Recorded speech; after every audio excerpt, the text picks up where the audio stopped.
Assalamualaikum warahmatullahi wabarakatuh. Nama saya Triana Olivia Tahol dengan akhiran NIM 220 dari kelas manajemen E angkatan 21. Di sini saya akan membahas mengenai kesimpulan dan lain-lain.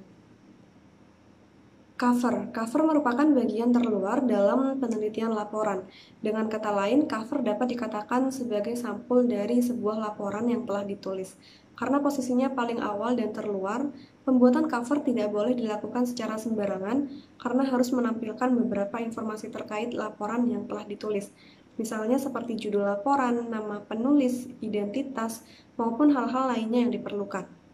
Selanjutnya ada daftar isi. Daftar isi adalah suatu daftar yang biasanya ditemukan pada halaman sebelum dimulainya sebuah karya tulis, yang berisi judul bab atau bagian karya tersebut beserta deskripsi singkatnya yang dilengkapi dengan nomor halaman awal bab terkait. Dengan adanya daftar isi, pembaca dokumen dimudahkan untuk mencari judul atau bab tertentu. Selain itu, daftar isi juga menggambarkan isi suatu dokumen tersebut. Meskipun biasanya di sampul belakang buku sudah terdapat sinopsis, daftar isi akan lebih merincikan isi sebuah buku melalui bab dan subbabnya. Kemudian ada daftar tabel. Daftar tabel adalah rincian tabel yang berada di halaman tersendiri terletak sebelum bab 1 dalam suatu makalah, skripsi atau laporan lainnya yang di dalamnya memuat nomor tabel, judul tabel, dan nomor halaman letak tabel berada. Daftar gambar.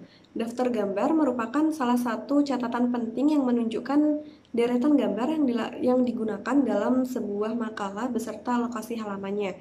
Dalam sebuah makalah atau laporan hasil penelitian atau observasi, tidak hanya membutuhkan daftar isi, tetapi juga daftar gambar. Selanjutnya ada ucapan terima kasih. Peneliti secara khusus mengucapkan terima kasih yang sebesar-besarnya kepada semua pihak yang telah membantu.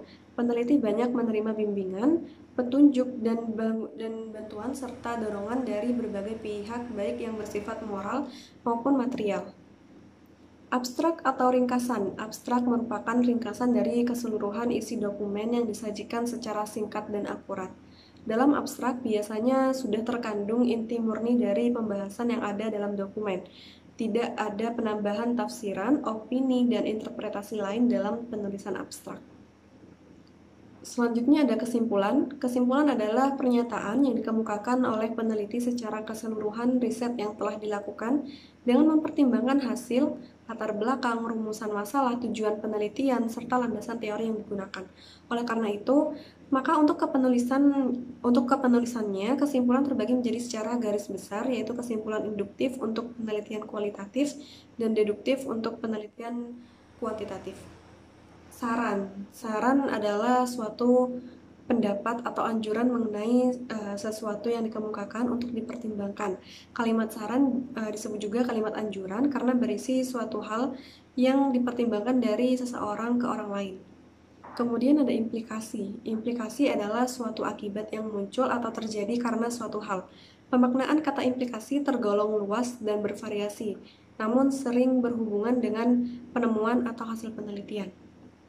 Kepustakaan. Menurut Mestika Z pada tahun 2003, studi pustaka atau kepustakaan dapat diartikan sebagai serangkaian kegiatan yang berkenaan dengan metode pengumpulan data pustaka, membaca dan mencatat, serta mengolah bahan penelitian. Yang terakhir ada lampiran. Lampiran merupakan dokumen tambahan yang ditambahkan ke dokumen utama.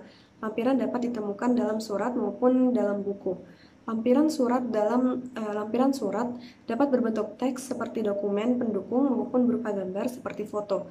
Dalam perkembangannya, lampiran surat juga dapat ditemukan dalam surat elektronik. Sekian penjelasan dari saya. Terima kasih atas perhatiannya dan semoga apa yang saya sampaikan dapat bermanfaat. Kurang lebihnya saya mohon maaf. Wassalamualaikum warahmatullahi wabarakatuh.